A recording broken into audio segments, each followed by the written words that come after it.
Assalamualaikum warahmatullahi wabarakatuh. My name is Azzahra and today I would like to do my assignment for Introduction to Sociolinguistics. It is about reading text 3, bilingualism and multilingualism.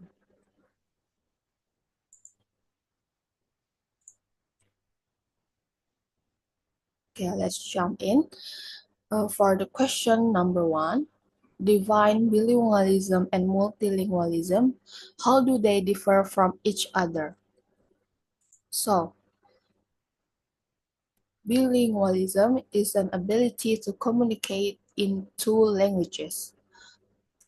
Meanwhile, the multilingualism is an ability to communicate in more than two languages.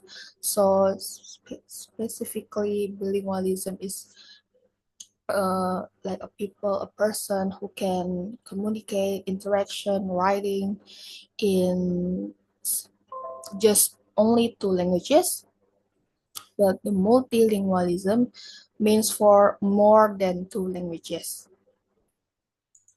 Next to the question number 2, what is the difference between simultaneous bilingualism and sequential bilingualism? Provide examples. For the simultaneous bilingualism, it is happen when children learn two languages simultaneously from birth or from an early age in the same environment. For example, we can say that it's happening today. Do you know Ritsuki? So Ritsuki and Natsuki, so they are a child born to an Indonesian speaking mother and Japanese speaking father. So where both parents consistently speak their mother tongue to the child from birth. So Natsuki and Ritsuki is a bilingual. And for the sequential bilingualism, occurs when children enter school or can be happen in adults too. A person learns a second language after they are already fluent in their first language. So sequential often involves formal learning, in which case the individual may absorb more than produce the new language. For example, like me. So me in the first grade in the elementary school, I start learning English starting with the names of fruits in English. The third question, explain the concept of code mixing and code switching. So why do bilingual and multilingual individuals engage in this practice?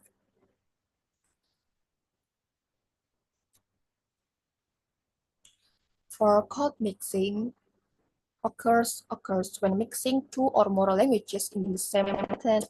Code mixing inserts more words from other languages, but is still continuous.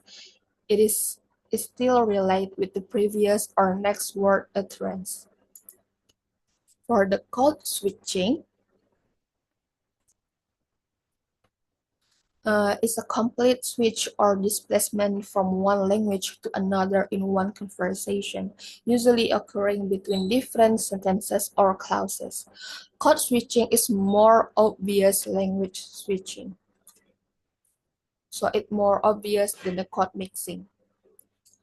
Bilinguals and multilinguals engage in this practice influenced by many factors. It could be because speakers feel there is a word of praise in one language that is more expressive or more concise, and use a word from another language to emphasize a point or want to give a stronger emotional impact. The fourth question, according to Ronald Wardolf, what are the key aspects of bilingualism and multilingualism in societies?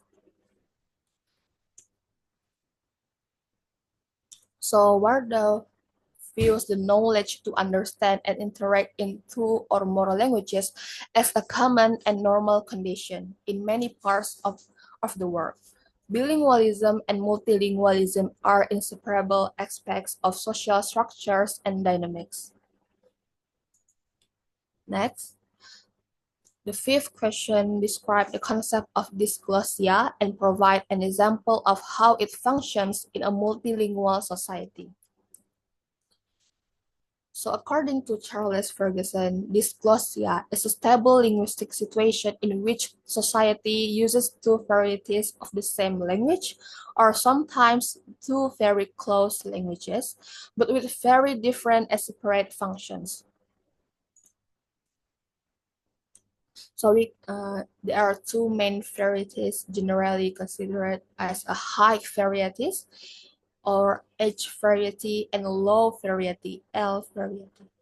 So the high variety is highly differentiated and highly qualified, has more complex and strict grammar rules, and usually used in the formal education rather than naturally at home, used for formal purposes such as written literacy, formal speech, and not used for everyday conversation by anyone in the community, so often has high prestige and status. On the other hand, the low variety is the primary dialect or colloquial language used for informal purposes and everyday conversation, considered less prestigious than the H variety. An example of dysglossia that can be found in a multilingual environment uh, is me, Diandra. So Diandra is attending a speech competition where she uses standard Indonesian. When she goes back to her dorm and meets her local friends, Diandra speaks Malay. And if Diandra goes to a traditional market in Padang, she will use the Minang language with the seller to do bargaining. Move to another question, sixth question. Why does Wardaw argue that bilingualism and multilingualism are the norm rather than exception in many parts of the world? So Wardaw say that it multilingualism should be a norm. Then the exception is because the reason is, first, the history of the world and its geography proves that humans are always moving. This movement naturally brings different languages into contact with each other. And then functional necessity.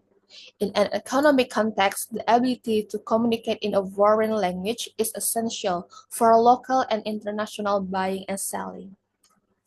And then educational aspect. So in many countries, the education system requires students to learn more than one language. Therefore, the ability and habit of using more than one language should be seen as a normal condition for the world's population, not as something rare or unusual. 7 questions. How do bilingual and multilingual individuals navigate language choice in different social contexts?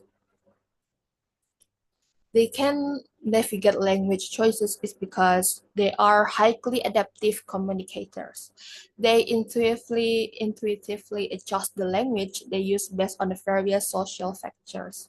This choice is heavily influenced by the person spoken to, who is being spoken to, and the relationship with them, the topic of the conversation, whether there is a more appropriate term in another language, and the physical and social context or environment in which the interaction takes place.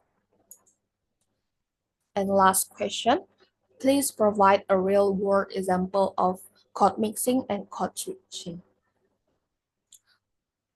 For the code mixing, I attach this picture. It is from social media Instagram, which is specifically in Samsung Indonesia's account. So here we can see that it has a sentence like share isu lingkungan atau social gaps in sports di sekitarmu. That's for the code mixing. So it include a word like share social gaps in sports and blending with the bahasa Indonesia. For the code switching, I attach from my WhatsApp website. Nanti malam jadi kumpul nggak? Yeah, I am free after 7. Kamu bisa? Okay, see you then. So that's the end of my presentation.